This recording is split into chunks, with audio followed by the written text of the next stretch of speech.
Un saludo a todos y nos vemos de nuevo en un vídeo un poco tocho, pero creo que podrá aclarar un poco conceptos que tenemos dudosos. Yo mismo los tenía, los sigo teniendo, pero del asunto del que vamos a hablar creo que podrá ayudarnos a comprender un poco. Os preguntaréis, ¿de qué va a hablar hoy?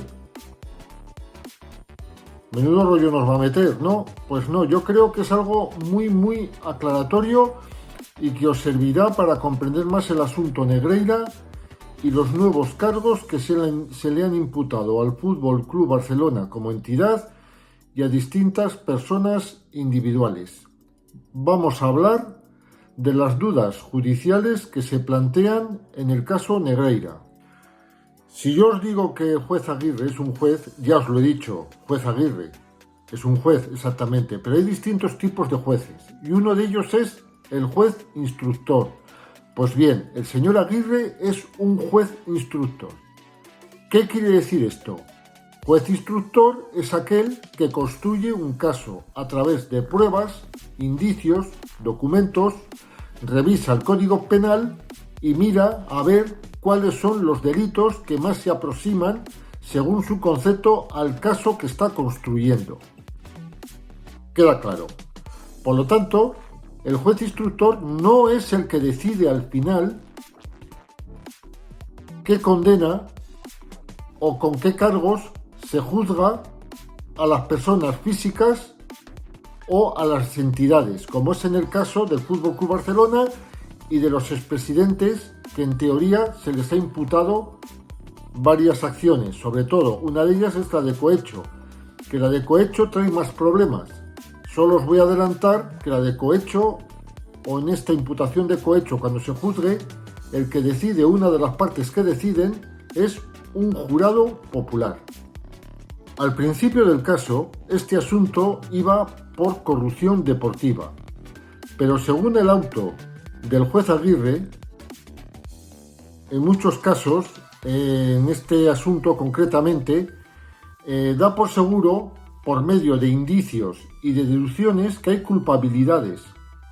Pero esto no es considerado una prueba. Hace falta que sea algo tangible, según lo afirma el propio derecho judicial.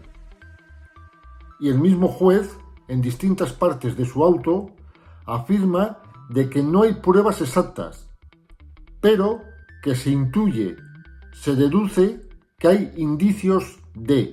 Esto hay que dejarlo bastante claro. Vamos a decir que por falta de pruebas se aparca la corrupción deportiva. Esto no quiere decir que se abandone, sino solamente que se deja un poco de lado, pero se sigue investigando de forma más lenta. Y aparece una nueva figura jurídica, que es el cohecho. El cohecho es algo bastante más grave, tanto para las personas físicas y jurídicas, inclusive las propias entidades. Le abre al juez un campo mucho más amplio para poder investigar bajo supuestas evidencias. Es una especie de soborno para conseguir un beneficio a través de una entidad pública o de un funcionario público, si se trata de una persona. Y aquí aparece una disyuntiva. ¿El señor Negreira es funcionario público o no lo es? Por su cargo de vicepresidente estamos hablando. Vamos a recordar que el Comité Técnico de Árbitros no es público. Está dentro de la Real Federación Española de Fútbol, que tampoco es un ente público. Entonces, por consiguiente, Negreira como vicepresidente no sería un funcionario público. Su cargo sería privado. Hasta ahí la lógica del asunto. Aquí para el juez, o mejor dicho, el juez abre una nueva situación.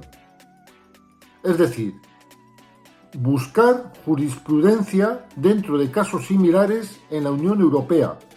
Recordemos que España es miembro de la Unión Europea y debe acatar todas las decisiones que se produzcan dentro de este estamento o macroestamento europeo. Por lo tanto, ya os digo que España debe acatarlo.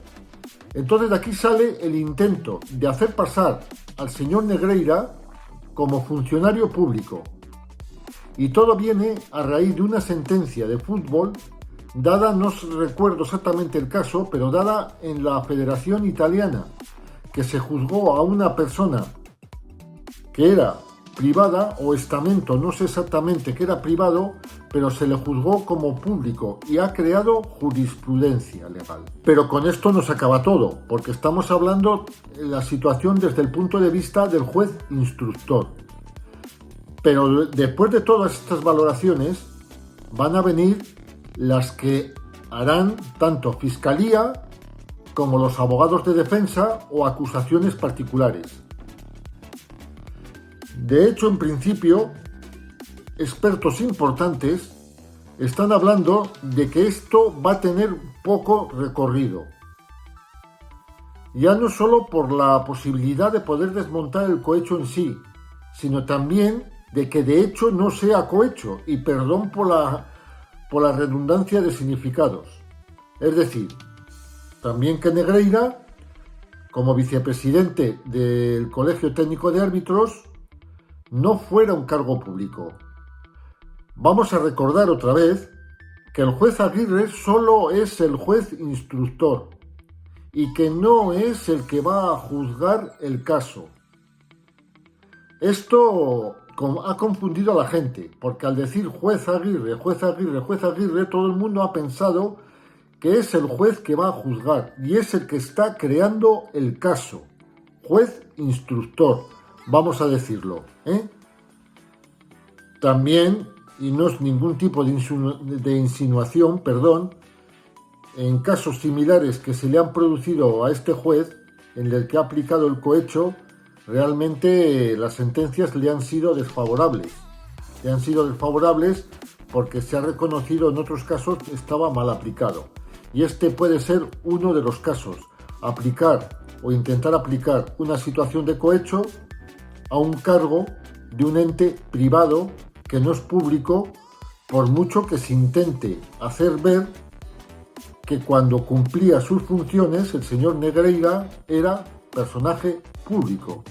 Otro de los problemas ya a nivel más anecdótico, pero que también la gente se ha preguntado varias veces, es qué sucedió con la jueza anterior que llevaba el caso, doña Silvia López Mejía. Hay que decir que era literalmente amiga, tenía cierta amistad con el juez Aguirre. Que el juez Aguirre estaba bastante lleno de casos, no daba abasto y solicitó una ayuda. La ayuda que le dieron fue la de la jueza doña Silvia López Mejía. Se repartieron los casos y justamente cada uno se reparte la mitad, se repartieron los casos y curiosamente sale el asunto Negreira y el caso cae dentro de la parte que llevaba a la jueza. Aguirre le pide que le pase el caso. La jueza no es que se niegue, la jueza es que asegura y afirma de que el caso ha caído en su parte de trabajo, que por lo tanto es ella la que lo lleva. Y efectivamente fue ella la que lo llevó, pero durante 6 meses, que fue el plazo que tenía. A los 6 meses llegó Aguirre y se traspasó el caso.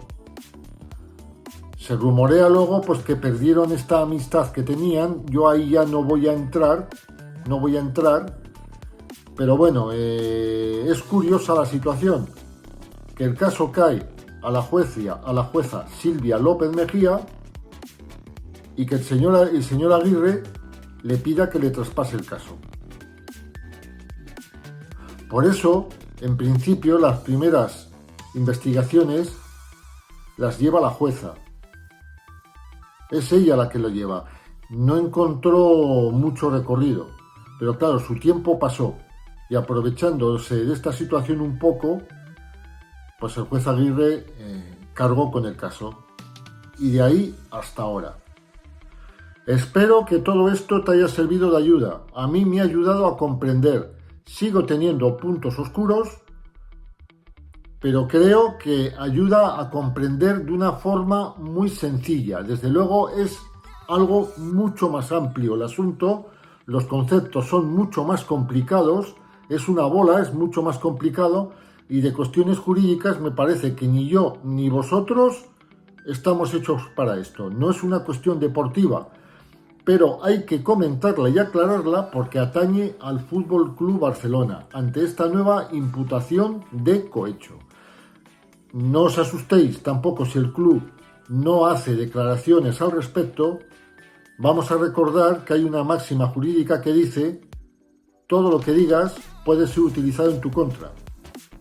Y entonces me imagino que el Barcelona estará asesorado por los servicios jurídicos del club.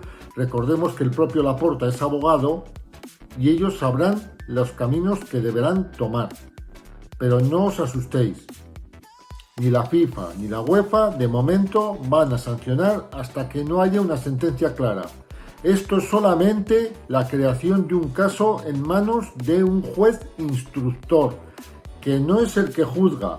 Por lo tanto, todo aquel que afirme y diga imputados por cohecho fulanito, menganito o el de más allá, no quiere decir que el juez haya juzgado y los haya declarado culpables de cohecho. Es un asunto más, algo que se le añade a la acusación sobre el caso, es que no me salía el concepto, pero no es una declaración de culpabilidad. Simplemente se está creando y montando un caso para llevarlo luego a juicio. Y como os he dicho al principio varias veces, esto lo hace un juez instructor. Creo que lo dejo claro. Es una explicación para personas prácticamente que no tienen formación jurídica, como somos la mayor parte. Pero a pesar de todo, me gustaría saber lo que opinas. Déjamelo más abajo en la caja de comentarios. Suscríbete al canal y dame tu like. Es un tema tocho, pero creo que había que comentarlo. Y nos vemos en un próximo vídeo. Os espero. No me defraudéis. Nos vemos.